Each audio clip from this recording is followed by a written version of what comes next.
Ao vivo. Fala pessoal, tudo bom? Estamos ao vivo, estamos aqui voltando às lives. Depois desse ano, que meu começo de ano acabou sendo repleto de viagens, mas agora nós estamos back for good, nós estamos de volta. E a ideia é realmente agora nós mantermos as lives de terça e quinta sempre frequentes, sempre presentes, né? E exatamente a viagem que eu acabei de voltar.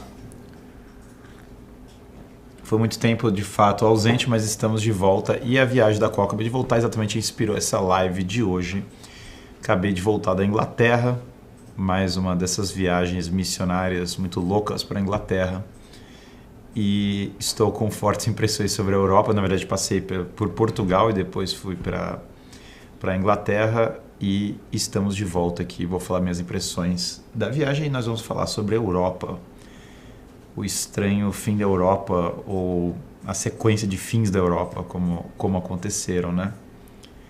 O pessoal de Portugal mandando um abraço, foi incrível. Aliás, eu fui extremamente bem recebido em Portugal. Queria mandar um abraço para todas as pessoas que me receberam em Portugal. Vocês são incríveis. Incríveis, os nossos alunos são ótimos. Portugal é um lugar maravilhoso, né? E é isso, olha só, nós vamos ter evento, já no começo dos avisos aqui, nós vamos ter um evento em Vitória, a próxima palestra nossa presencial. A nossa última foi Lisboa, então um grande abraço aí para todo mundo de Lisboa, que foi espetacular. E a próxima agora é Vitória. Que dia que vai ser Vitória mesmo? 21 de março, Vitória. Ó, tá aí o link já pro pessoal, então ao longo da live vocês podem entrar, o pessoal que é de Vitória, quem conhece gente em Vitória, já podem divulgar o nossa próxima estada. Então a última foi Lisboa e agora é Vitória. Lisboa foi um sucesso incrível, Vitória Espírito Santo. Então Vitória Espírito Santo, cidade incrível, é o nosso próximo destino. E nós vamos circulando as várias cidades aí do Brasil para poder atender os alunos, para poder estar com vocês. Mas agora chegou a vez de Vitória, né? Então tem gente pedindo aí Rio de Janeiro, tantas coisas e tal. E vamos lá, vamos falar sobre a Europa, né? E sobre o fim da Europa, essa imagem, claro, eu coloquei na thumb a Notre Dame queimando, que acho que é extremamente simbólica. E vejam, a Europa... Primeiro que assim, o fim da Europa já aconteceu, dependendo da forma como nós resolvemos abordar esse tema. A Primeira Guerra Mundial, em grande parte, foi o fim da Europa. A Europa, como viveu, né, há muitos anos, ela acaba com a Primeira Guerra Mundial. Na verdade, nós podemos falar em 3 fins da Europa. E agora nós estaremos diante de um 4º fim da Europa, né? Pelo menos na era pós-Renascimento. Um primeiro fim da Europa é, na verdade, o fim da cristandade, porque aqui tem uma coisa importantíssima para se entender sobre o continente europeu. A civilização europeia, quando nós falamos de Europa, nós pensamos na Europa, nós estamos fundamentalmente falando da Europa da cristandade. Daquela Europa que é, sim, herdeira do Império Romano, que passou pelo Império Romano. Tem, claro, alguns países que não passaram, mas todos os países foram influenciados em grande parte pelo Império Romano. E essa Europa se funde com uma cultura cristã e forma os países como nós pensamos neles hoje, né? A maioria desses países foram formados durante a Idade Média. Então, Inglaterra foi formada exatamente das batalhas de Alfredo Grande, depois de Aethelstan. A França e a Alemanha descendem de Carlos Magno. Você tem essa figura de Santo Stefano na Hungria. Tem toda a história Santo Stanislau e tantas figuras importantes que passaram pela Polônia. Então, essas figuras meio heróicas, míticas, claro que Portugal e Espanha vêm da reconquista, da luta contra os muçulmanos, mas você tem essas figuras épicas, históricas, míticas, dentro da história medieval, que foram lutando para proteger a população dos seus territórios, e isso foi formando esses países. E esses países prosperaram nessa visão da cristandade. Os valores são os valores da cristandade. Eventualmente na Europa, você vai tendo então um desenvolvimento dessas nações, mas que todas elas se veem como parte de um todo, né? E em primeiro lugar por causa das guerras de religião, e num segundo momento de maneira mais intensa por causa da secularização na esteira da Revolução Gloriosa, da Revolução Francesa, essa noção de cristandade começa a se fragmentar. Então, se você pegasse lá a época de São Tomás de Aquino, São Tomás era italiano, foi para a Alemanha, da Alemanha ele foi para a França. Então, quando São Tomás vai de um lugar para o outro, por que ele é recebido bem em todos os lugares? Porque existe, a despeito das rivalidades locais, das guerras entre feudos, de todo tipo de mesquinharia que podia ter, existe uma noção de cultura cristã comum, unida à política, que é o que a gente chama de cristandade. Só que, a partir do momento que você começa e fala, não, na verdade, cada rei escolhe a sua religião, que é o que acontece depois, basicamente, do protestantismo, especialmente um episódio notório, sei lá, Henrique VIII resolve para se divorciar, cria a igreja da Inglaterra, que é uma coisa muito notória. Até as pessoas da Inglaterra, muitas têm vergonha de contar essa história, mas é a realidade. Ele quer se divorciar, o Papa não aceita o divórcio dele, ele se proclama o chefe da igreja da Inglaterra. É uma história muito... Ele vai ter obesidade, vai matar a mulher dele, que era amante previamente. Muito... É tudo muito louco nesse período. Tem, claro, esse grande filme que eu recomendo fortemente, que é O Homem que Não Vendeu Sua Alma, que é a história do Thomas More, que conta sobre isso. Uma coisa, por exemplo, dos principais parques em Londres, né, que é fantástico, que é o Hyde Park. Ele era terra da abadia de Westminster, e o Henrique VIII transformou no jardim pessoal dele, para ele caçar. Então ele pegou terras da igreja e literalmente usou essas terras da igreja para uso próprio, para ele ficar, para indulgência dele mesmo, né? E aí quando basicamente o Thomas More, e é muito bonita a história tem um filme, tem um livro, O Homem que Não Vendeu Sua Alma. Quando ele dá testemunho disso, ele fala, as pessoas armam uma acusação contra ele, acusação baseada em verdades, e essa acusação baseada em verdades, né, tem falso testemunho de um cara chamado Richard Rich. O Thomas More, então, ele morre falando que ele é súdito fiel do rei, mas ele é súdito fiel de Deus em primeiro lugar. E ele fala, olha, eu não posso, pela minha consciência, eu sou fiel ao rei e tudo, mas eu não posso falsificar a origem da Inglaterra. Então, se você pegar, por exemplo, a abadia de Westminster, ela era a igreja de São Pedro. E agora, sei lá, ela tem... eles enterram líderes progressistas, socialistas modernos e fazem honras a eles, basicamente no lugar onde está o túmulo do último rei santo, por exemplo, da Inglaterra, que é Eduardo Confessor. Então isso gera um abalo na cristandade, porque, por exemplo, Henrique VIII, depois dessa cisão, a esperança dele de aliança com o Sacro Império Romano Germânico, com Carlos V ali na época, cessa. Então a Inglaterra vai entrar numa sequência de rivalidades com tantos outros países da Europa a partir daí. E aí quando você tem a Revolução Francesa e outras coisas, aí mesmo que a coisa se agrava, porque aí você tem a separação ativa, a tentativa de secularização e de separar o cristianismo dos países de maneira decisiva, né? Alguém mandou, os países mais envolvidos são protestantes, o Império Inglês provou isso. Na verdade, isso é 100% falso, né? Quando você analisa de maneira específica, né? Então, se você abrir, por exemplo, um mapa da Alemanha, a parte mais rica da Alemanha é a católica, a mais pobre é a protestante. Isso é bem fácil de ver. Os lugares mais industrializados, os lugares mais ricos, mais envolvidos da Alemanha são os católicos, os lugares menos envolvidos são os protestantes. Se você pegar a Inglaterra, até para a história que eu contei, ela não é protestante no mesmo sentido que outros países, mas a parte mais envolvida da igreja da Inglaterra é a alta igreja, que é mais católica, e a parte menos envolvida é a baixa igreja, que é que é a baixa, que é basicamente mais protestante. Se você pegar a história também, os Estados Unidos, os países de maior PIB, os estados de maior PIB nos Estados Unidos são mais católicos, os estados mais pobres são mais evangélicos. Se você pegar a Áustria e outros tantos lugares, são os maiores IDHs da Europa, também caso com as partes mais católicas e assim por diante. Então, na verdade, essa correlação do ponto de vista literal não tem. O que acontece é que, no entanto, né, é que esse é um negócio, a tese do Max Weber, né, ela simplesmente não tem aderência quando você analisa, quando você quebra por dentro de regiões, né?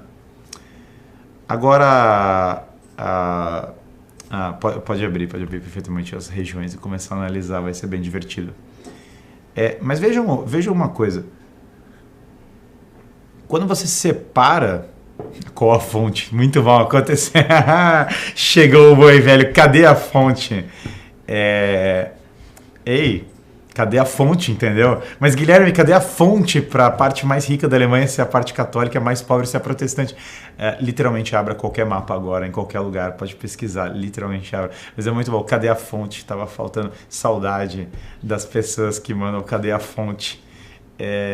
Elas podem, sem dúvida, elas podem agora abrir qualquer mapa disso. Mas vejam que esse não é nem o ponto que eu estou querendo ressaltar, né? O ponto que eu estou querendo ressaltar é muito mais grave do que essa discussão. É que quando você separa a religião de maneira definitiva dos países, é difícil conceber isso, professor, muito bom, assim, tipo, dado muito óbvio, assim, todo mundo, literalmente qualquer pessoa que conhece a Alemanha em qualquer nível sabe do que eu acabei de falar. Literalmente todo mundo sabe que é assim. Tipo, qualquer pessoa que conheça o país sabe, literalmente é assim. Tipo, a divisão é absurda.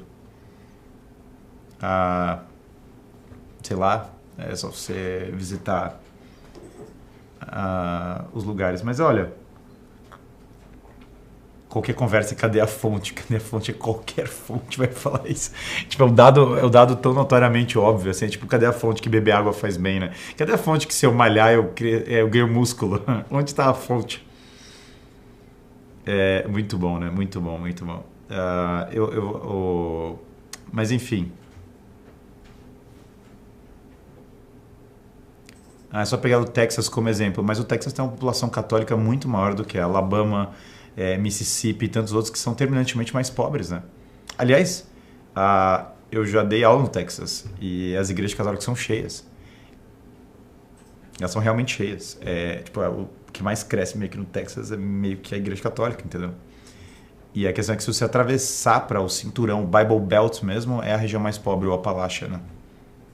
Mas isso nos Estados Unidos é notório. Normalmente, nos Estados Unidos, quando você... Não, mas é que numericamente tem mais católicos. E nos Estados Unidos, normalmente, quando você olha em estatísticas, né? Claro que tem muitos imigrantes... tem claramente muitos imigrantes que não são... Também de vida que vem do... que vem, claro, do México. Mas se você olhar historicamente, né? Todos os estados mais pobres são exatamente os estados do Bible Belt. Isso também não é muito bom como essas coisas... Eu literalmente estava agora com os americanos. Quando eu falo isso com os americanos, nenhum americano fala, cadê a fonte? Para eles só falam... É tipo você falar que o sul do Brasil é mais rico que o Nordeste. Ninguém vira para você e fala assim, cadê a fonte? Isso não é uma discussão... ninguém fala isso. Ninguém vira, nenhum americano. Literalmente nenhum americano. Eu nunca conversei com um americano que vira para você e fala... ele vira e fala, cadê a fonte? É a mesma coisa. E aí, claro, outro mito Holanda e Escócia são altamente desenvolvidos, são altamente protestantes. Então, a Holanda, vamos bater nesse, mas eu geralmente quero falar do fim da Europa, mas isso tem a ver com o fim da Europa, então vamos lá. Se o Brasil fosse colonizado pelos holandeses era melhor. Não era, porque basicamente você pode analisar as colônias holandesas, o Suriname, a Indonésia, e meio que eles não são. E o Brasil é mais rico que a Holanda, né? O Brasil, ele, claro, tem pessoas mais pobres que a Holanda, ele tem uma presença de pobres maior que a Holanda, porque a Holanda é uma população mais homogênea de história do que o Brasil. Mas o fato é que o Brasil atual já é mais rico que a Holanda. Se você segregar todas as pessoas de origem europeia no Brasil, elas são diferentes das pessoas É diferente você pegar um país muito menor que você está segregando isso, né? Então, simplesmente não é uma realidade. O Brasil é mais desenvolvido que qualquer colônia holandesa. E ele é mais rico do que qualquer colônia holandesa. Mas voltando agora mas a pessoa mais rica da Holanda é uma mulher chamada Charlene de Carvalho, que é da família da Heineken, e esse de Carvalho dela é do Brasil. Mas que é outra coisa que eu acho que quase ninguém sabe, né? E eu lembro uma vez eu tava andando e todo mundo como, o Brasil é subdesenvolvido, o Brasil como é ruim. Aí eu tava andando num avião da Lufthansa e aí eu mandei, e aí tinha um aluno meu que era do ITA, ele falou, sim, foi eu que fiz eu que fiz esse avião e tal. Aí todo mundo, olha como o Brasil é lixo, tal, ninguém sabe desenvolver. Aí o cara, aí o engenheiro do ITA, meu aluno, manda, não, esse avião aí da Lufthansa foi eu que fiz, tal, e etc. Mas voltando pro assunto, fim da Europa, se há uma dissolução da Europa com o fim da cristandade, há uma dissolução da Europa maior, exatamente quando começa o secularismo. E quando começa o secularismo, você perde a identidade dos países. E aí quando os países começam a perder a identidade deles, você basicamente não sabe quem você é. Então, por exemplo, e aí vem agora, a gente já conecta com o tempo atual. Tem algo a ver, a igreja tem alguma coisa a ver com a França? É uma pergunta que o mundo pós-Revolução Francesa não se faz. A leitura do mundo pós-Revolução Francesa é não, ser francês não tem nada a ver com a igreja. Perfeito, então por que muçulmanos não podem entrar na França? É uma pergunta. Qualquer antepassado dos franceses atuais falariam claramente, não, a França tem a ver com a igreja, a França tem uma tradição. E eu não posso aceitar pessoas que são muçulmanas porque elas vão quebrar essa tradição. E elas vão destruir a cultura da França. Essa é a leitura de todas as pessoas da França tradicional. Foi assim que viveu toda a história. Inclusive, a França foi em grande parte fundada a partir da Batalha de Carlos Martel, que derrotou os muçulmanos e tirou eles daquela terra. E aí começa a história da França, do batismo do Clovis. Se Joana d'Arc não tivesse conversado com Santa Catarina e expulsado os ingleses, não teria França.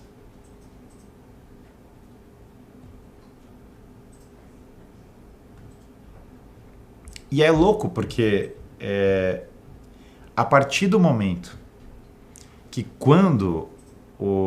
a partir do momento que você separa essa tradição e não pode falar isso, não tem por que eu impedir os muçulmanos de entrar na França. Porque, afinal, a França é um conceito subjetivo. Qualquer coisa é França. Você não tem que ter origem na terra, você não tem que estar conectado ao legado de Joana d'Arc, você não tem que estar conectado ao legado de Carlos Magno. Isso não tem nada a ver com a França. Aliás, eu estava conversando com os franceses agora. Inclusive, os franceses estavam loucos para eu ir para lá. Assim, do pessoal que eu mais me dei bem foram os franceses. Eu comecei a falar do problema da Revolução Francesa. Eles começaram, não, a Revolução teve suas contribuições. Aí eu comecei a entrar na discussão. Já os franceses já estavam mudando completamente de lado e estavam falando, meu Deus do céu, os franceses estavam com a cara de tomei o Red Pill, né? Mas é claro, né? Porque não tem França, não existe essa França secular, porque se eu excluir esses elementos, eu não consigo definir minimamente o que é a França. E a partir do momento que você entende isso, você fala assim, não, realmente tem uma origem. Essa origem ela é rechaçada pelos Macrons do mundo que ficam vive la République, viva a secularização, viva a revolução. O viva a revolução é a tomada muçulmana da França, não tem uma diferença entre uma coisa e a outra. E a partir do momento que Henrique VIII pode declarar que ele é o chefe da igreja, então agora o Estado é o chefe da igreja. Se Henrique VIII pode ser o chefe da igreja, o parlamento inglês pode ser o chefe da igreja. Afinal, o parlamento é mais importante que Henrique VIII. Não foi esse o ponto da Revolução Gloriosa? Mais importante do que o rei, no caso ele era o Tiago II, é o parlamento. E se o parlamento é mais importante, ele é o chefe da igreja em última instância, apesar do rei ser oficialmente chefe da igreja. Aliás, o rei na Inglaterra, Deus do céu, né? O rei da Inglaterra hoje é o Charles, entendeu? Imagina se fosse o Harry. Literalmente a Inglaterra tem como ideal monárquico nesse momento ser capacho de celebridade americana de segunda categoria. Mas olha só, olha que loucura.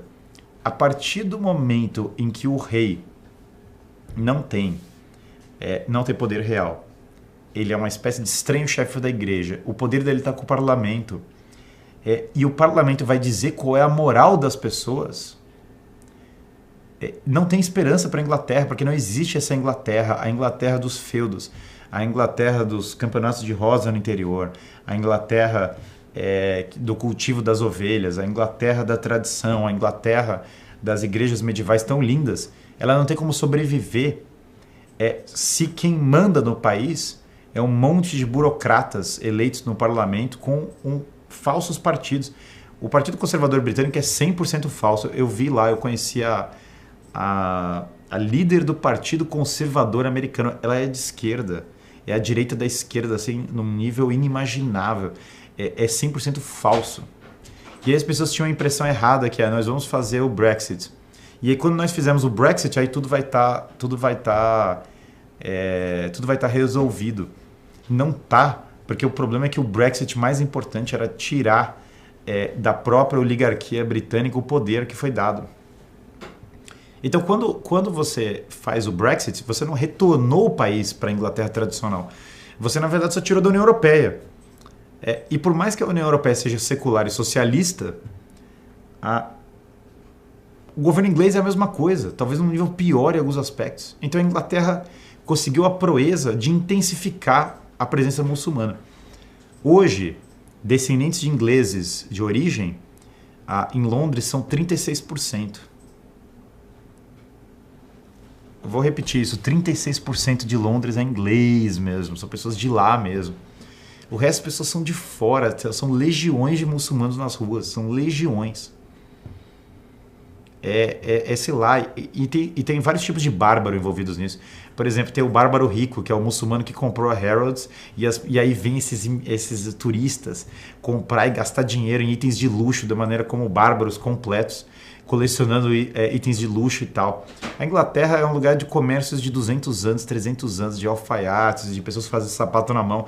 E agora não, entre bárbaros, hordas de bárbaros de todos os lugares do mundo, para comprar produtos controlados por muçulmanos endinheirados, e as pessoas enriquecerem enquanto legiões de pessoas andam na rua proclamando a Sharia.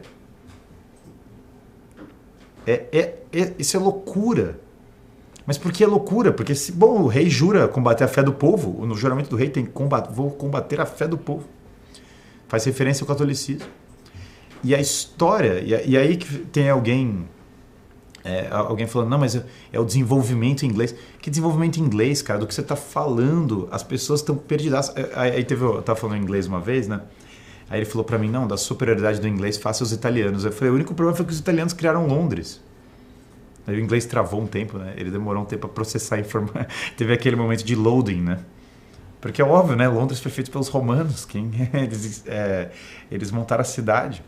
Tá lá, a City of London foi feita pelos romanos. E depois todas as sequências dos bairros em Londres são feitas pelas ordens religiosas. Blackfriars é o bairro dos dominicanos. A Temple era o bairro dos templários. Cada bairro em Londres foi feito por uma ordem religiosa que foi criando, trazendo as igrejas e construindo aquela região. A Chelsea foi criado a partir da casa do Thomas More, da mansão do Thomas More. Foi a família More que começou a desenvolver a região de Chelsea. E é tão incrível, né? Porque entre santos e padres e ordens religiosas e a igreja, a abadia de Westminster, a igreja de São Pedro, esse legado foi abolido, apagado. E quando você apaga ele, e aí você pega o Partido Conservador, que é um offspring, ele é um filho do Partido Whig, que é o Partido Liberal, que é o partido da esquerda, que virou o trabalhista, mas ele era uma dissidência do próprio Partido Liberal, é claro que é falsa oposição. Edmund Burke era do Partido de Esquerda. Edmund Burke, que é o pai do conservadorismo moderno, ele era do Partido de Esquerda, ele era do Partido Whig. Tudo bem, ele era a ala da direita do Partido Whig. Maravilha, mas ele era do Partido de Esquerda. Quem mandou esses muçulmanos para lá? Quem empurra essa agenda? Quem patrocina os políticos que assinam essas leis? Quem são professor? Bom, tem várias pessoas que patrocinam isso entre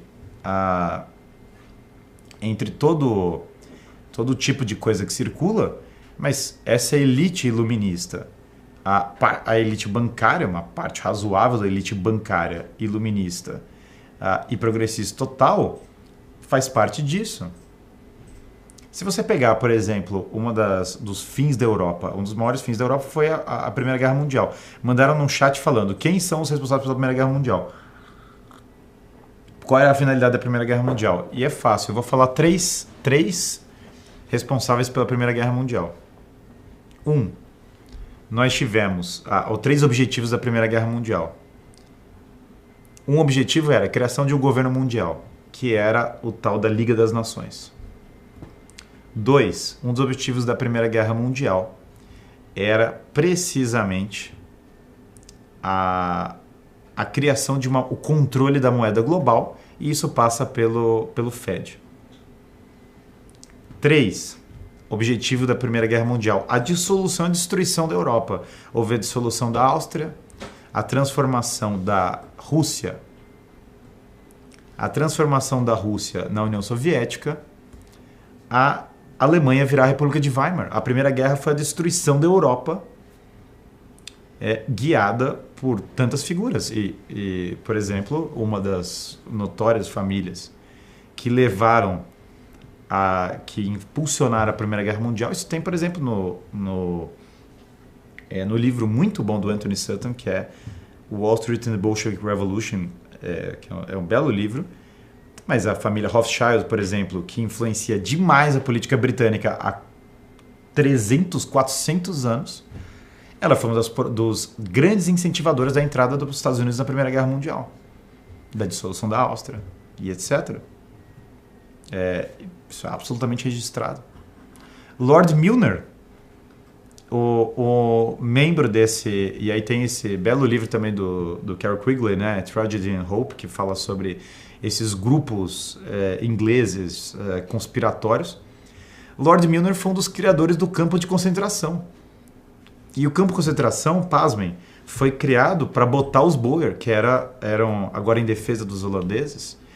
Os Boer eram holandeses, de origem holandesa da África do Sul, e foram colocados pelos ingleses em campos de concentração. Uma das coisas mais absurdas e insanas do mundo. Teve morte massiva das pessoas lá, para criar um estado completamente artificial que foi a África do Sul. E ninguém fala isso. E esse mesmo Lord Milner foi um dos grandes arquitetos da guerra global. Uma loucura completa. E as pessoas fingem que isso não acontece. Então, a dissolução da Europa já aconteceu. Em grande parte, as pessoas não entendem isso. O Plano Marshall já foi uma tentativa de controlar a Europa. Guilherme, precisamos de uma nova reconquista, de um novo Godofredo de Bulhões. Vamos retomar a Serra Santa. Salve Maria. Grande Márcio, sempre essa. A Boer da África do Sul, nasci em Angola e falava-se muito disso, mas aconteceu. Veja que claro que a maçonaria está envolvida em vários desses processos, mas vejam,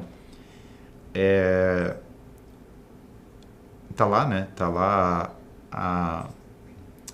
lá o livro, A Conjuração de Cristã, para não deixar mentir, mas olha que coisa. Quando você olha essa história da Europa, essa tentativa de destruição da Europa, que a Primeira Guerra é um dos pontos, o resultado disso é a tentativa de criar... cadê a fonte, né? Cadê a fonte? É muito bom. Eu posso citar os 30 livros. É bom que eu vou falando 500 livros, né? Cadê a fonte, né? Muito bom. Cadê a fonte? Claro que é satírico dos nossos alunos, que eles estão zoando o intelecto mediano que entra e fala, cadê a fonte, né? Cadê a fonte para falar que a Rússia virou a União Soviética? Quando nós falamos, né,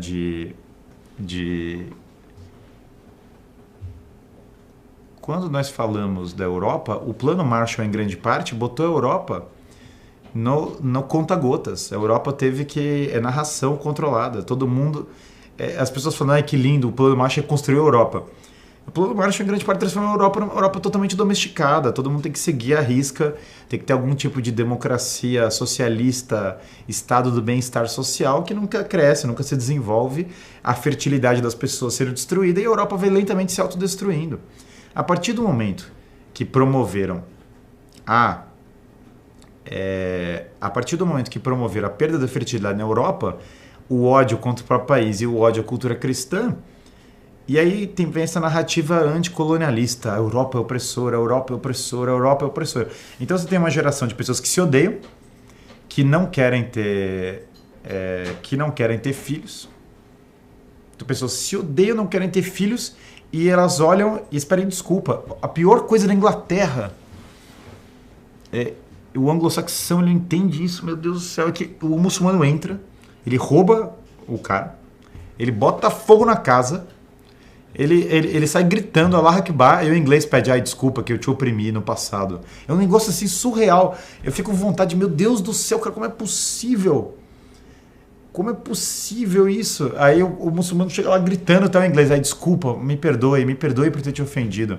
Me perdoe por ter invadido o seu país em 1830.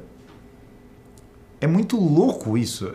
Teve essa moça, enfim, americana, que ela falou pra mim, eu achei, quando eu vim morar aqui na Inglaterra, fui morar em Cambridge, eu achei que todos os homens, eles eram, a impressão que os homens me passaram, a impressão dela, é que eles eram todos muito efeminados e tal. E aí ela comentou isso, a opinião dela, né, o comentário dela. Mas é muito louco, né? Porque aí ela falou assim, não, e tem muitas mulheres que preferem os muçulmanos mesmo, porque pelo menos eles não são assim. Eu falei, cara, que assim, é um negócio... É multinível, né? A desordem, assim. E a partir do momento que você odeia a fertilidade, e isso foi fomentado por vários lugares, né? E as pessoas chegam e falam assim, é claro que vai se autodestruir, né? Aí tem gente que fala assim, mas é o desenvolvimento de Londres. Mas Londres é incrível, é um lugar maravilhoso, é lindo, mas esse desenvolvimento, esses prédios tão lindos e coisa, ele já tem 200 anos.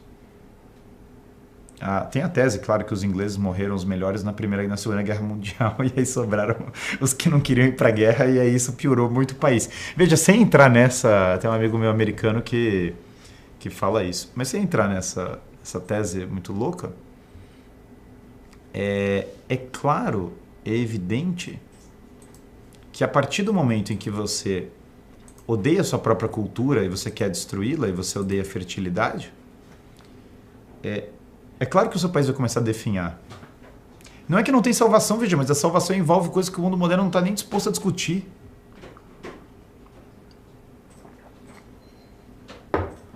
O mundo moderno não está disposto a discutir ele simplesmente não está disposto a discutir várias das soluções. E aí uma coisa muito estranha, né, conversando com os conservadores ingleses, é que eles ainda viram para você e falam, não, mas é que o Trump é extremista demais. Não, tudo muito legal, mas o Trump é extremista, Não, tudo bem, o Trump é extremista, mas... Aí eles vêm falar de guerra com a China. Não, vamos entrar em guerra com a China. Mas que guerra com a China, cara? Qual guerra com a China? Do que você está falando da China? Você tinha que restaurar o seu próprio país, tem que preservar o seu próprio país. Você tem que querer proteger o seu país.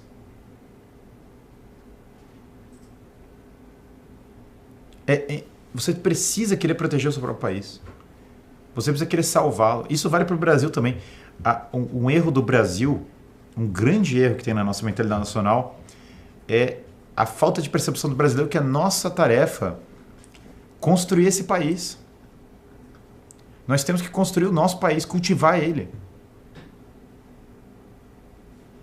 Aí teve a líder do Partido Conservador Britânica falou uma hora, não, mas agora estamos evoluindo na Inglaterra, várias escolas estão proibindo religião. Eu falo, meu Deus, mas que é isso? Claro, ela falou isso para lacrar, no sentido de falar assim, não, estamos proibindo religião, porque daí nós vamos proibir o Islã. Mas aí é o multinível da loucura, né? Quando o Chesterton escreveu aquele livro, A Taberna Ambulante, que ele falava que a Inglaterra ia virar um país socialista, ateu, muçulmano, ele foi bem preciso, né? E é louco porque, embora a França esteja a França é a mesma coisa. invasão muçulmana, gente comprando itens de luxo em Paris e praticamente tocando violino enquanto tudo pega fogo.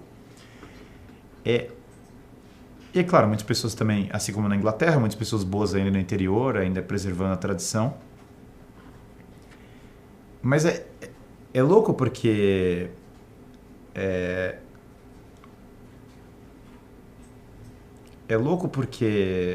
quando você pensa na tradição europeia, ela é uma tradição que nunca aceitaria você assistir a sua família ser destruída sem cultivar e proteger a sua família em primeiro lugar.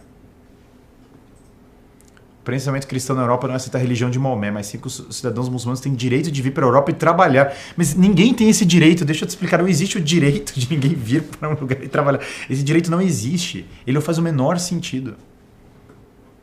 Ninguém tem o direito de vir e trabalhar no seu país, ninguém tem esse direito. Outra coisa, só tem a França cristã, não tem a França secular. Até o Richard Dawkins está aqui nessa vídeo quando ele falou: eu agora sou um cristão cultural. Ele está caindo a ficha óbvia, só tem a Inglaterra cristã, não existe a Inglaterra secular.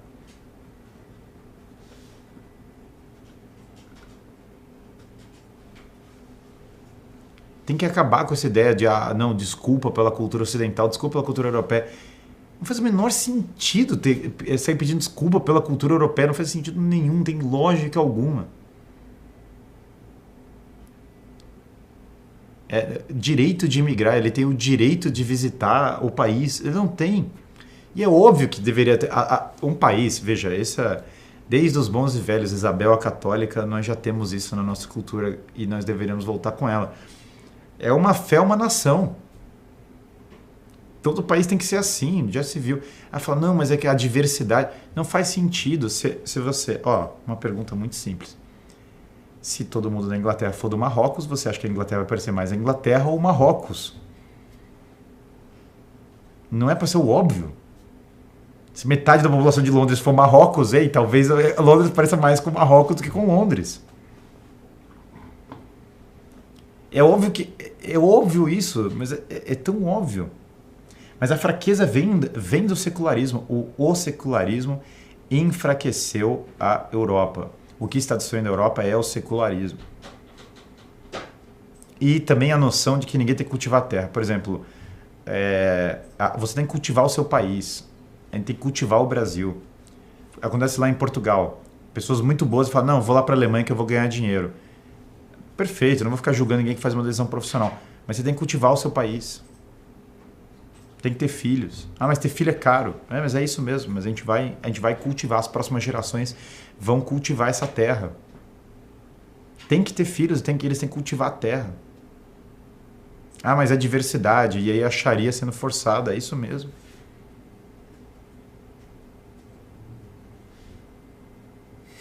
Sou católico português, não sou português islâmico ou Wicca.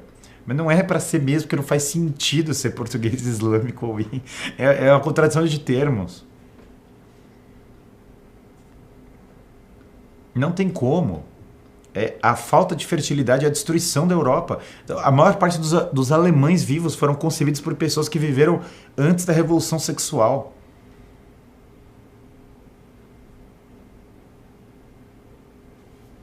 Mas, Guilherme, e a liberdade? Não tem essa liberdade, não faz o menor sentido.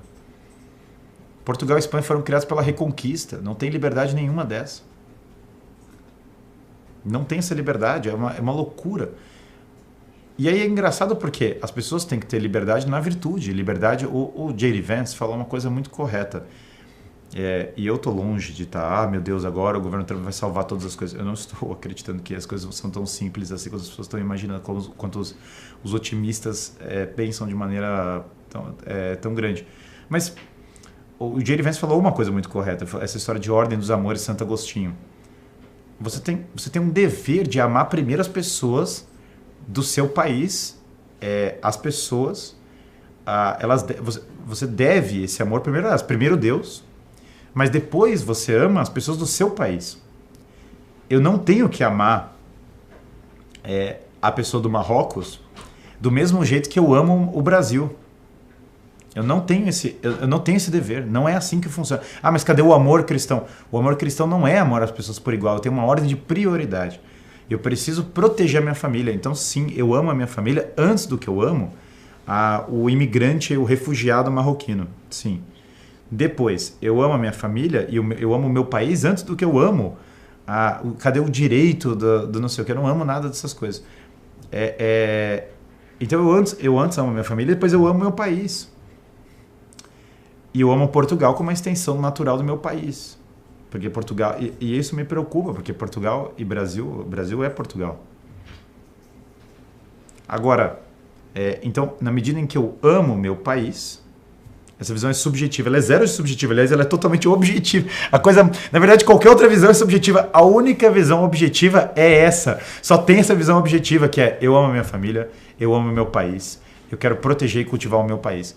O subjetivo é: eu amo direitos individuais, eu amo o direito de imigração, eu amo o direito de não sei o quê. Eu não acho. Vai falar assim: mas então você acha que o cara ele vem para o Brasil e ele não deveria ser muçulmano? Eu falo: mas eu rezo pela conversão dele, você acha que eu vou... Ninguém tem o direito de imigrar para o Brasil para promover o Islã ou qualquer outra coisa dessas. Não faz o menor sentido. E a mesma coisa vai para Portugal, a mesma coisa vai para qualquer lugar. Isso é tão evidente. Agora, nós temos que cultivar crianças e criá-las bem para que elas possam cultivar essa terra. A minha lealdade, em primeiro lugar, com o Brasil. E por extensão, como eu falei, com Portugal, mas não é com qualquer outra coisa. Mas é que a Inglaterra é isso, a Inglaterra é aquilo. Mas tudo bem, mas eu amo a Inglaterra de outra maneira, mas numa outra ordem de amores. E o que eu amo na Inglaterra é uma tradição que está sendo destruída.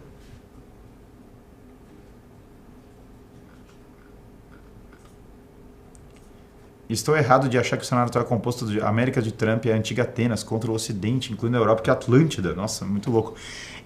Veja, a comparação que é do Critias, ainda falta muito, porque o Trump da América, ele não é o líder da Atenas antiga, do Platão, porque ele não incorporou a lei divina completamente. Então ele não é a encarnação desses valores eternos. Mas ele, sem dúvida, está um pouco mais são do que propriamente esse líder extremamente entreguista europeu. Mas isso não quer dizer que ele está de acordo com o ideal com o ideal de civilização. Aí é muito bom. Apareceu o outro clássico: eu discordo. Não, tá ótimo. Discorde. Vamos então, faz isso. Todo mundo que é muçulmano tem o direito de migrar para a França. Maravilha. Bota todo mundo lá, importa o Marrocos inteiro para dentro da França, bota todo mundo para morar lá em Paris e toca o barco. E para de ter filho. E fala que a Europa é secular, que a França é secular. Isso é literalmente assistir o barco pegar fogo, assistir Roma pegando fogo e tocar violino. Mas é o mundo cosmopolita, é o mundo global. Não existe mundo cosmopolita, cara. Tem a minha família e tem o meu país. Não tem nada de mundo cosmopolita. Isso é um delírio, isso é uma ilusão. Mas Nova York é cosmopolita. Você sabe o que é Nova York cosmopolita? Tinha uma vez que eu tive em Nova York. Tinha um maluco com a calça riada andando no parque. O cara tava cracudo, ele tinha um cabelo todo esganhado, ele tava cracudo com cheiro de maconha.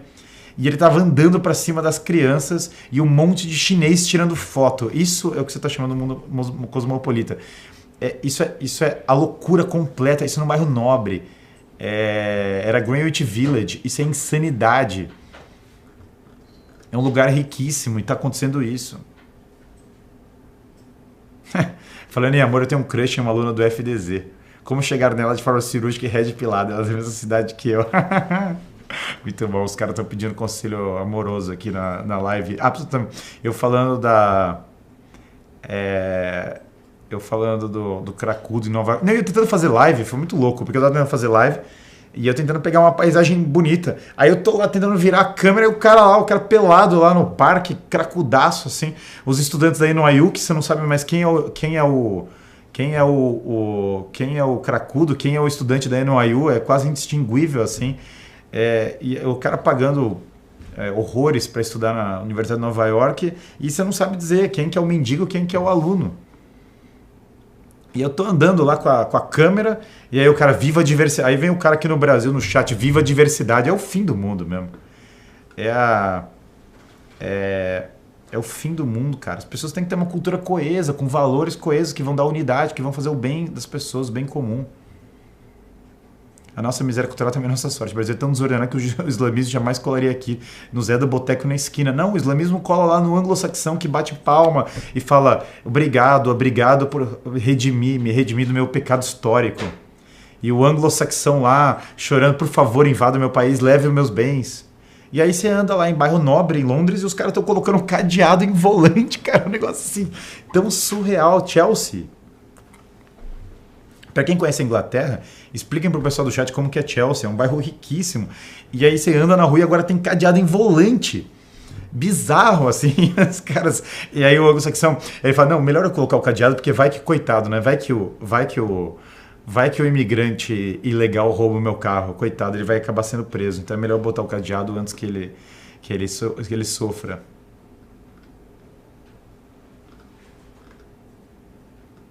É muito... É muita loucura. E aí, coitado, ele teve que roubar o carro. É a dívida histórica, E o cara levando o carro, né? O cara saindo no carro, levando o carro embora e tal. E nas ruas de Londres você não sabe mais quem é local. Mas eu tava andando com os alunos lá, e aí chegou um momento que os alunos, olha, o inglês... tipo, virou um jogo, tipo, procura o carro vermelho, né? Procura o inglês na rua. E você fala com o inglês, ele fala, o inglês fica ofendido se você falar isso. Você começa a falar isso pra ele e fala, mas vocês não estão, sei lá, será que os ingleses meio que não deveriam ter mais filhos? Aí ele, que absurdo. Nós não podemos ter o chauvinismo anglo-saxônico. Aí você fala, eu só falei pra você ter mais filho, cara. Tipo assim, sei lá, seu país meio que poderia sobreviver, não sei, né? E o cara ofendidíssimo. Todo mundo tem o direito. Falou em direito, eu já sei que já não tá mais raciocinando mais, né? Não, o Canadá é o pior. O canadense ainda é igual ao inglês, só que com esteroides. Aí, claro, onde que a Europa não tá acabando, curiosamente? Na Polônia, que os caras estão fazendo marcha católica do Viva Polônia. Na Hungria, que você chega no aeroporto e tem um grande cartaz escrito: tenham filhos, cultivem a família, abracem o cristianismo. A Polônia não tá com vergonha de colocar isso. E aí eu estava conversando com o alemão, cara, olha a conversa do alemão. Tem esse partido que é o AfD, tal, que é o partido mais direita nacionalista, e tem o partido conservador, tal. E aí o alemão tava, não, é realmente importante que a direita moderada se alie com a esquerda para impedir a direita de tomar o poder. Eu falei, cara, não acredito que eu tô ouvindo essa conversa. E o cara falou, não, porque realmente a direita moderada tem que proteger a Alemanha e daí se aliar com a esquerda. Eu falei, mas qual é o sentido disso? O que você tá falando? E o alemão, assim, falando, porque antes de tudo, princípios. Tipo, é aquele cara que ele antes o país afunda do que se aliar com a direita. E esse cara era do partido de direita. Parece que você está conversando assim, que é o além da imaginação. Aí ele falou, porque é muito perigoso, vai que as pessoas... Né, o que famílias oligarcas ganham com isso? Elas ganham porque é o gado, elas estão transformando a humanidade em gado. Elas estão vivendo a vida delas lá em Martha's Vineyard, não tem imigrante. Aliás, o governador da Flórida mandou uns imigrantes para Martha's Vineyard, rapidinho eles mandaram embora, nos condomínios ricos das pessoas. Isso não acontece. Agora na Itália está começando a crescer condomínio fechado. A Europa vai ficar igual ao Brasil, vai ter um monte de condomínio fechado. É muito louco, né? Porque o alemão está em outra dimensão, é um negócio surreal. Olha, na Alemanha está tendo racionamento de energia. E é muito boa a lógica e a relação de como foi, né? Podemos fazer energia atômica? Não, energia atômica não, que isso é feio. Tá bom. Então vamos pegar a energia de onde? Da Rússia. Aí o Trump falou, não pegue energia da Rússia, porque vocês vão ficar dependentes da Rússia. Aí os alemães, cala a boca, Trump, direitista extremo, pare de nos acusar, pare com a sua xenofobia, essa sua xenofobia destrói o mundo. Aí, beleza, então eles pegaram o gás da Rússia, todo o gás da Rússia. Aí agora a Rússia, aí cortaram o gás, porque olha que absurdo, a Rússia invadiu a Ucrânia, temos que cortar todas as nossas relações com a Rússia. Aí cortaram o gás, aí os caras ficaram sem energia. Eles falam, meu Deus, o que é isso? O que está acontecendo? O que está acontecendo? O que é isso? Aí você raciona a energia. Fala, mas é tão louco, é tão circular, é tão insano o raciocínio, é tão um tiro no pé, que você não sabe nem por onde começa. Então não pode energia atômica porque é politicamente incorreto. Tá bom, legal. Também, aí tem que pegar, aí não pode de outras fontes, tem que pegar da Rússia. E aí depois você boicota a Rússia, e aí você fica sem energia. Como é que acontece, cara? O alemão perdeu 40 pontos de QI. Mas é muita loucura, tiro no pé. Você pegou um negócio, tirou no próprio pé e falou, vamos lá, vai dar certo. O que acha de John Stuart Mill para a Inglaterra? O John Stuart Mill foi ele é o... Não o Chomsky da época dele, é o Michel Foucault do período dele. Não é o Michel Foucault, mas é o intelectual do establishment total. Utilitarista, progressista, mor do período. Então as famílias oligarcas ganham disso transformar a humanidade em gado. Agora o problema é que transformar a humanidade em gado não é bom, sei lá, para a humanidade. Aí eu perguntei para o alemão o que ele achava da Áustria. Eu não gosto da Áustria. A Áustria é ruim. É católico demais. Eles são católicos demais. Eles são muito... eles são direita demais. Eles ficam preservando todas as tradições como era no passado. Falei, pô, mas isso é exatamente a única coisa sã que eu ouvi alguém falando. O ódio contra a Áustria é clássico. Foi por isso que destruíram a Áustria na Primeira Guerra. E o alemão revoltadíssimo com a Áustria. Cadê a fonte de energia, né? Cadê a fonte que está faltando? É a fonte de energia. Ainda bem que o Brasil tenha...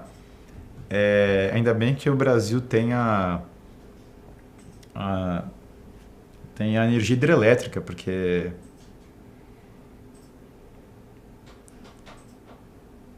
E é louco, né? Muito bom, eu adoro esses daí, né? Agora o sangue deles é de barata, mas claro, porque é educação, e é a mesma educação que nós recebemos. A nossa educação na escola é assim. O vilão é a Europa, é a Idade das Trevas, é o colonialismo, é o eurocentrismo. Não, tem até o termo, né? Eu aprendi na escola. Muitos de vocês não tiveram a honra de estudar na PUC, né? Mas eu tive. E aí eu ouvi o termo eurologofalocentrismo. Falo, infelizmente, é do órgão reprodutor masculino porque é o foco no homem. Logos é o foco no logos, é o preconceito de focar na razão. E euro é de ser europeu. Então essa é homem europeu racional. Me passaram na faculdade como o pior preconceito que pode ter, o maior tipo de opressão. Aí o cara vai para a escola, aprende isso. E depois é assim, não, viva a Revolução Francesa. É impressionante como... É impressionante, né? Como as pessoas têm que simplesmente... A única forma da Europa... Claro que a Europa, para parar de falir, tinha que ir pelo caminho que a Hungria foi, que a Polônia foi. É evidente. É absolutamente evidente que tinha que ser assim. Tinha que parar de demonizar o próprio passado. Mas é impossível a Europa sobreviver se as pessoas não tiverem filho, óbvio, mas é impossível sobreviver se elas não começarem a odiar a própria cultura, sem parar. E no Brasil é a mesma coisa, porque o Brasil vem da Europa. Ah, mas o Brasil não vem da Europa. O Brasil tem muitas pessoas que são de origem africana, que são de origem indígena, mas a cultura que unificou todas as culturas no Brasil foi a cultura portuguesa. Foi ela que deu liga, ela conectou essas culturas. Então o Brasil é um país de origem europeia, que remonta a sua tradição a partir da Europa. Portanto, um herdeiro do Império Romano também, porque o Brasil é um herdeiro de Portugal. E o Brasil se desenvolveu tremendamente com uma monarquia que veio da Europa. Não, mas o Brasil não pode ser europeu, o Brasil não pode ter origem europeia, ele não pode ter nada a ver com essa cultura, porque essa cultura é do mal, porque Camões não tem nada a ver com o Brasil, porque Dante Alighieri não tem nada a ver com o Brasil. Você está falando isso em português. Todo mundo que escreve para falar para com o seu eurocentrismo está escrevendo em português. Fim. Com conceitos portugueses.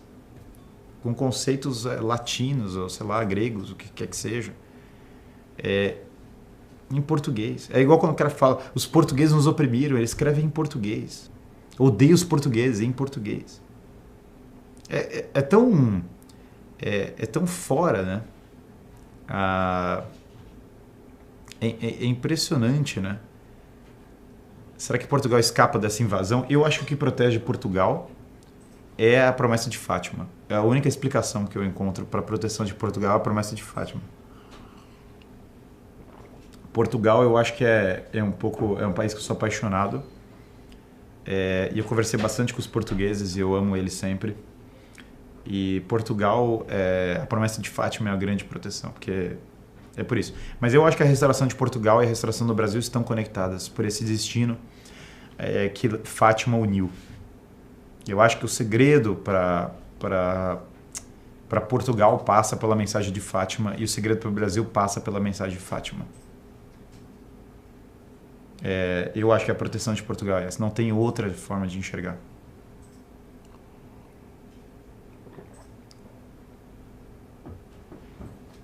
Então, é claro que... E é claro que isso é importante. E por que é importante o Brasil ser de origem europeia? Para que falar isso? Porque significa que o Brasil é um herdeiro da cristandade. E existe um gigantesco legado histórico e cultural fantástico que vem disso. Roubaram o nosso ouro. Lucas de Souza Lima. Adoro. João Silvestre da Fonseca. Roubaram o nosso ouro. Os portugueses roubaram o nosso ouro. Mas é claro. Temos que ser coerentes, pessoal. A Revolução Francesa foi uma maravilha. Mas negar que foi uma reação a algo muito pior que vinha acontecendo é desonestidade intelectual. Não é desonestidade intelectual. O que vinha antes era muito melhor que a Revolução, de fato. Simplesmente a economia era melhor antes, o crime era melhor antes, o Estado era menor antes, o nível das pessoas era melhor antes, absolutamente todos os indicadores eram melhores antes da Revolução Francesa do que depois da Revolução Francesa. Os indicadores só melhoram depois da Revolução Francesa, depois de Napoleão, que foi uma restauração monárquica. Toda vez que você falar alguma coisa pode ter melhorado, foi só depois de Napoleão. Não tem melhora nenhuma. Depois da Revolução Francesa era um lixo completo. Até por isso que Napoleão deu o golpe de Estado. Porque era o lixo do lixo. Era crime nas ruas, era pobreza, eram invasões fracassadas, era todo tipo de desgraça. Leia no detalhe o que aconteceu depois da Revolução. A época do governo do Diretório, o governo de Robespierre. Robespierre foi morto pela Revolução. Não é verdade. Simplesmente não é verdade que o governo Luís XVI, que era péssimo, mas apesar do governo Luís XVI ser péssimo, basicamente o que veio depois é muito pior. E é por isso que as pessoas apoiaram Napoleão de maneira tão ferrenha. Porque o que veio depois é pior. Leia, por exemplo, o Joseph de Maistre falando sobre a Revolução Francesa. Sim, Napoleão espalhou as ideias da Revolução pelo mundo, tudo. Eu não estou nem discordando disso. Eu estou falando que, em termos de indicadores concretos da estabilidade mínima da França, alguma melhora veio com Napoleão, mas a Revolução imediatamente começou a destruir a economia, segurança e tudo mais. Isso é só você ler bem a história.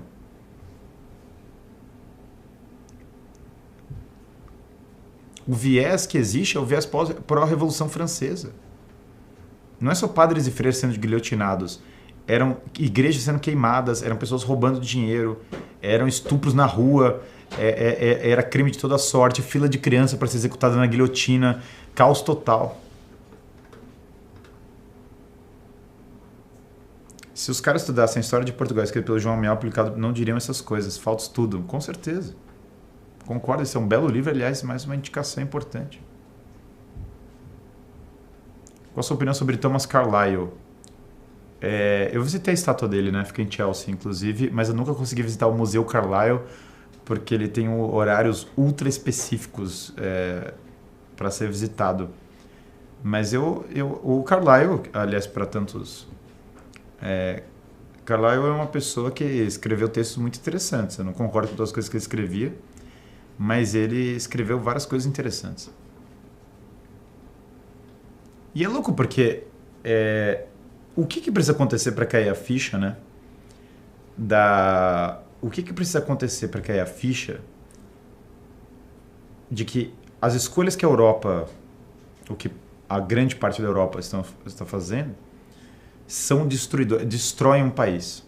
E se essas escolhas forem feitas no nosso país, elas vão destruir o nosso país como muitas estão sendo feitas. Abraçar o legado da Revolução Francesa é destruir o país. Aceitar essa cultura secular é destruir o país. Perder fertilidade é destruir o país. Perder esse legado, criar a demonização de toda a história europeia é destruir o país.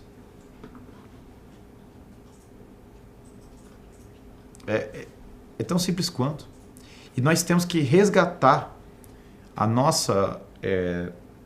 temos que resgatar a visão da Inglaterra. Sim, eu amo a Inglaterra, mas eu amo a Inglaterra tradicional. Eu não amo a Inglaterra do emperucado falso de direita, que está entregando o país na mão do Islã e da cultura woke, sei lá, o prendendo gente. Teve um negócio fantástico que eu vi no Twitter, que era uma lista de... falava assim: fulano foi preso por falar sua opinião na Rússia, fulano foi preso por falar tal coisa na China, fulano foi preso por falar tal coisa no Irã. Brincadeira, pessoal, isso foi em Londres semana passada. Era uma lista de pessoas reais que foram presas na última semana em Londres por falar sua opinião.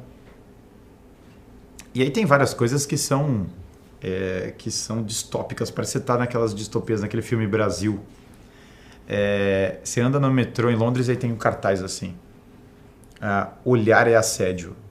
Tipo assim, um negócio... Tipo, nem tem uma explicação, né? Tipo assim, olhar é assédio. Tipo assim, um negócio orwelliano. Aí tem um outro banner gigantesco assim, escrito: carne 100% vegetal. Coma agora. Tipo, é um negócio... Parece que você tá no filme Brasil, que vai descer um cara de um cano, né? Da resistência. Tinha um outro cartaz assim, um outro banner no... Qual era o outro banner? Precisamos proteger as crianças trans. Tipo assim, são só banners que você não consegue nem entender qual é a mensagem. É quase só o regime comunicando a visão dele de maneira direta, né? Carne 100% vegetal. Você fica assim, o quadrado... Essa é uma frase 100% 1984. Coma carne 100% vegetal. O churrasco vegano virou a ordem do dia, sabe? Novamente, eu amo a Inglaterra, eu amo a arquitetura, eu amo todas as coisas, eu amo. Eu acho que o problema aqui não é não amar, é que nós temos que aprender com o que está acontecendo na Europa nesse momento. Tem que servir, tem que ser lição para nós. Nós temos que entender o que está acontecendo. Não dá para fingir que não está acontecendo, né? Então, são várias histórias. Nesse momento agora, claro, são tantas notícias e coisas acontecendo, né? Tinham falado, claro, o Papa agora está doente e tal. Que eu acho que o falecimento do Papa Francisco, quando acontecer, vai ser o fim de uma era. Claramente vai marcar o fim de uma era. E aqui não é para entrar na discussão sobre o Papa, sem dúvida, mas é o fim de uma era em que a Europa entrou fortemente no modo autodestruição. Essa é a era. Essa é a era que nós vivemos, né? Os italianos não têm filho. Todo mundo é idoso. Os alemães não têm filho. Eu falei isso em Portugal. Os portugueses têm que ter filhos. Então o que está acontecendo aqui é que só tem uma forma. Nós temos que voltar a estudar a grandeza da tradição e resgatar isso. Não tem outro caminho. Bom, eu vou pegar alguns... o nosso tempo avança, eu vou pegar alguns chats agora Mas lembre, pessoal, ó, evento em Vitória, palestra em Vitória, manda o link aí, Vitória. Vamos lá para Vitória. Vitória não vai afundar junto com a crise atual. Vamos lá, quem conhece gente de Vitória, quem é de Vitória, compartilhem para todo mundo. Vitória, Espírito Santo é o nosso próximo lugar.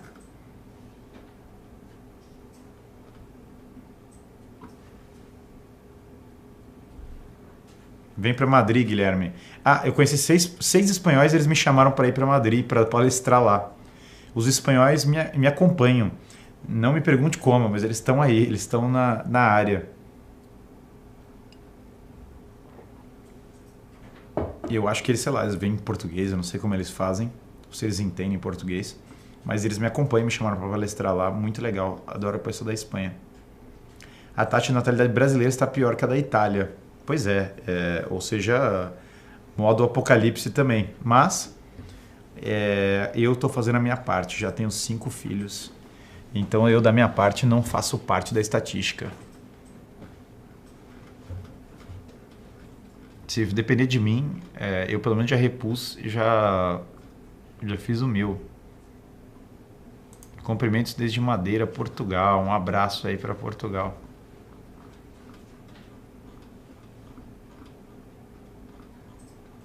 Muito boa. Portugal sempre me dá uma alegria, uma paz ao visitar.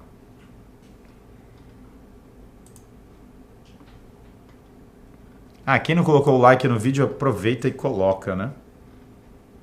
Mandem um like aí no vídeo, aproveitem para quebrar a barreira, o shadow ban infinito desse canal. Agora eu já vou receber mais um shadow ban. O canal provavelmente tirou o meu. Essa live ele vai botar 38 gatilhos. Eu ativei todos os gatilhos. Imigrante, pá, aí já manda uma mensagem lá. O Google, pelo menos, o Zuckerberg tá falando que tá tirando isso, né? Mas o Google não falou nada. O Google tá na moita. 20 anos pensando em fazer intercâmbio para a Austrália.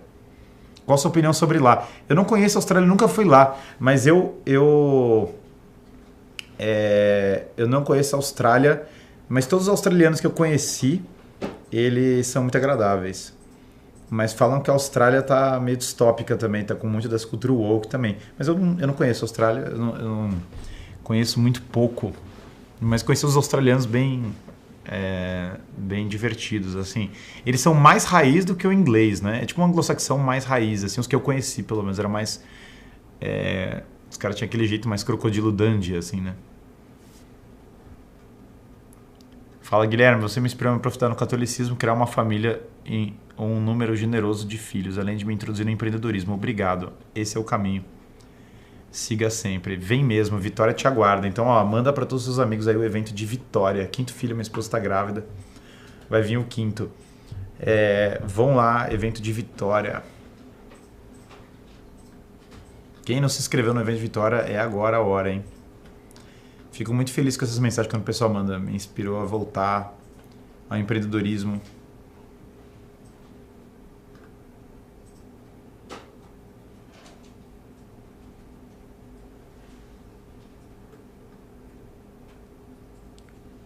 Faltou um superchat. Qual foi o superchat que eu pulei? Podem mandar pra mim aqui que eu pego ele. A galera vai voando nas mensagens aí, às vezes passa batido mesmo. Já tem o nome do bebê, eu não sei o sexo do bebê ainda, então sei nome. Mas é bom, eu tô com esse mouse aqui, dá pra passar live aqui, a tecnologia só melhora. É que o tempo que o YouTube, Malandrops, ele deixa o chat de acordo com o quanto vocês doam, né? Então, por exemplo, até agora o do Márcio tá piscando aqui em vermelho pra mim, assim, pá, tal. E os outros ficam menos tempo. Vitor, Guilherme, que literatura você sugere para desenvolver a virtude do sacrifício? Uma ótima questão. Um belo livro para isso é A Imitação de Cristo, do Thomas Kempis. Acho que você vai gostar bastante desse livro.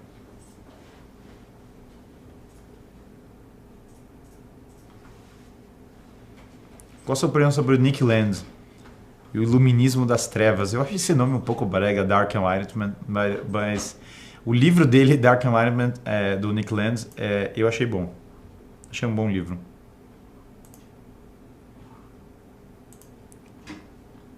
Intercâmbio para a Austrália, o pessoal, teve gente que falou, o lugar mais promíscuo. Pô, eu não sei nada da Austrália, mas eu só lembro que foi muito distópico, né? Que eles tinham feito aquele Happy Camp na Austrália. Aquilo ali pra mim era outra coisa surreal.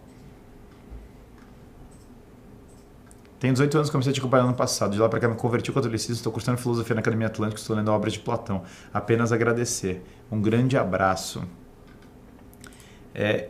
Tem vários aqui dos nossos hiperzoomers que mudaram de vida e estão... Menino ou menina, mas eu não sei ainda. O pessoal perguntando aqui, mas eu não sei ainda o sexo do meu filho. Então não tem como responder um negócio que eu não sei. Vem pra BH, mas eu já fui, né? Já fui pra BH. BH já apareceu no nosso circuito e eu já fui. Agora BH vai ter que esperar o rodízio. Eu vou pra outras cidades, mas já fui e eu amo BH. Que línguas você acha útil saber? Inglês, espanhol, alemão, russo, francês, italiano. As principais línguas europeias, né? Se fosse escolher 5, latim, grego antigo, se for por aí.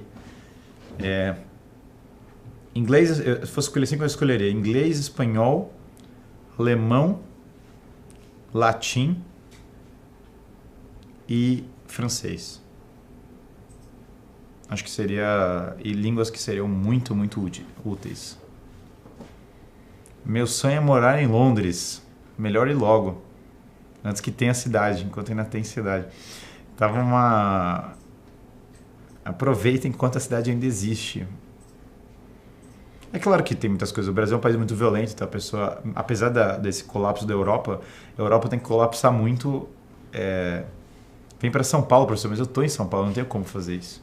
Eu posso fazer a palestra em São Paulo, a gente tem que fazer sem dúvida. Mas eu não posso fazer ela... Eu não posso ir até São Paulo. Agora, a bola da vez é microdosagem de cogumelo. Não, pelo amor de Deus. Ainda não comecei o meu rant do... John Kennedy postou que o Papa está morto, porque a igreja esconderia isso. Sei lá o que está acontecendo. Eu nem estou sabendo dessa. Eu sei lá o que o Kennedy está tweetando, e eu sei lá o que sei lá. Essa é aquela frase muito louca, né, que tá no meu negócio. Eu tô esperando um outro ângulo totalmente diferente, que eu não sei nem como reagir, né? Kennedy postou que o Papa tá morto, a igreja esconde. Fala, cara, nem sei se o Kennedy postou isso, não tinha visto. E nem sei nada disso. Mas que Deus tenha zele pela alma do Papa, né? Morto ou vivo, Deus zele pela alma do Santo Padre.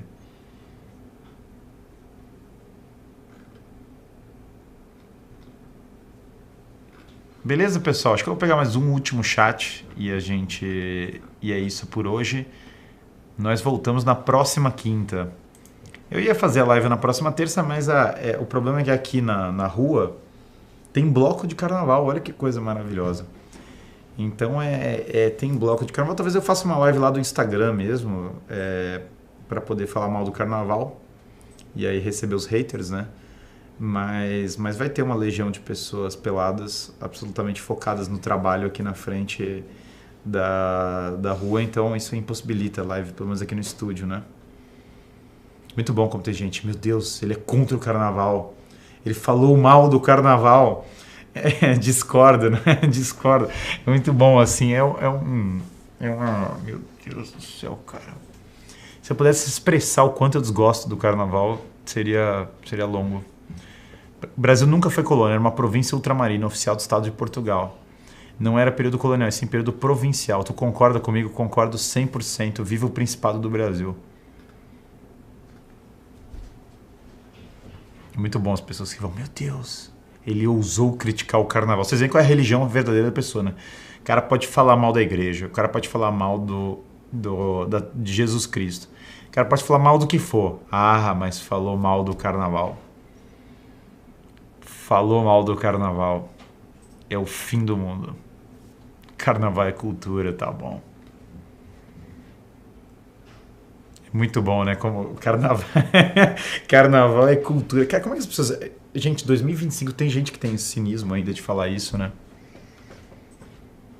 Como é que pode, né, cara? 2025 ainda deve ter gente que fala assim, não, carnaval é uma... Carnaval é cultura. Já fui pro carnaval. É o fim, meu. É, a gente podia trocar o carnaval pela festa de celebração do Império Romano. O que vocês acham? Tem uma procissão em defesa do Império Romano. É, tipo um triunfo romano no lugar do carnaval. Seria bem mais interessante. A gente constrói um arco do triunfo, né? E faz uma procissão da Roma Eterna no dia do carnaval. Seria muito interessante.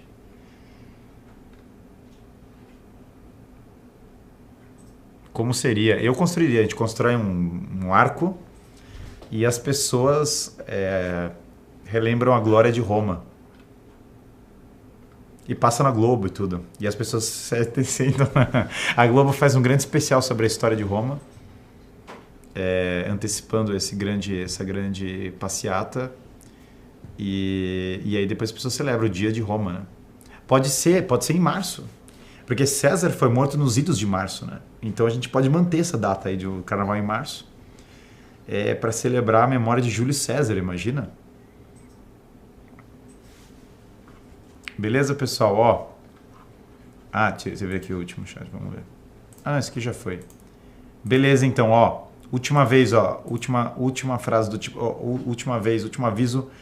Evento de Vitória, quem não entrou ainda, manda o evento de Vitória de novo.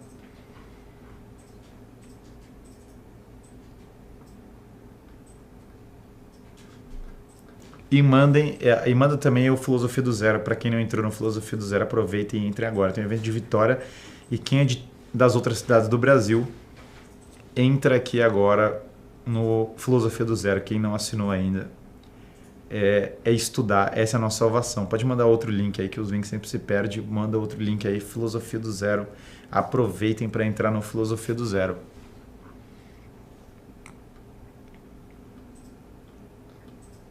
Beleza? Um grande abraço para todos vocês. Próxima quinta estamos de volta, 12:10.